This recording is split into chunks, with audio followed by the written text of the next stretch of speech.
নাহমাদুহু ওয়া নুসাল্লি আলা রাসূলিহিল কারীম আম্মা বা'দ ফাআউযু বিল্লাহি মিনাশ শাইতানির রাজীম বিসমিল্লাহির রহমানির রহিম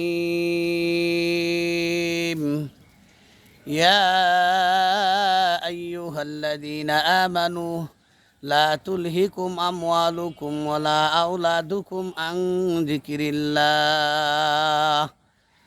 আজকেও ইনশাল্লাহ 30 নম্বর হাদিস গিয়া।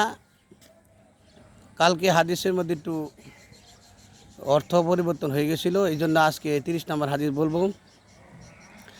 আল উলামা ওয়ারাসাতুল আম্বিয়া। জনাবে রাসূলুল্লাহ সাল্লাল্লাহু আলাইহি ওয়াসাল্লাম বলেন, উলামারা হইল নবীর ওয়ারিসদার।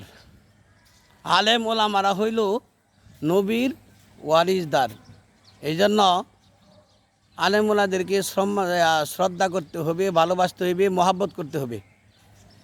আপনার পোলা আছে 5 জন, 5 পাখি জমিন থাকলে 5টা ভাগ করবেন, অন্য কেউকে দিবেন না।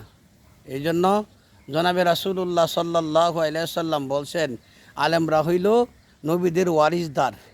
আলেমরা হইল নবীদের ওয়ারিসদার। 1 লক্ষ 2 লক্ষ মতান্তরে 24,000 পয়গাম্বর পৃথিবীর মধ্যে আসে, সমস্ত নবীদের ওয়ারিসদার হইল আলেমরা।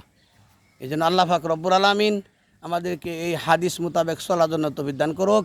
আল্লাহ পাক রব্বুল আলামিন আমল করার তৌফিক দান করুক ইনশাল্লাহ। সকলেই যারা কমেন্ট করবেন, কালকের হাদিসের উল্টাপাল্টা ঐশ্বরী থেকে, এই জন্য আজকে হাদিসটা আমি আবার পেশ করে দিচ্ছি। আল্লাহ পাক রব্বুল আলামিন সবাইকে হায়াত তৌফিক দান করুক। আমিন। আসসালামু আলাইকুম ওয়া রাহমাতুল্লাহি ওয়া বারাকাতুহু। ওয়ালাইকুম আসসালাম ওয়া রাহমাতুল্লাহি ওয়া বারাকাতুহু।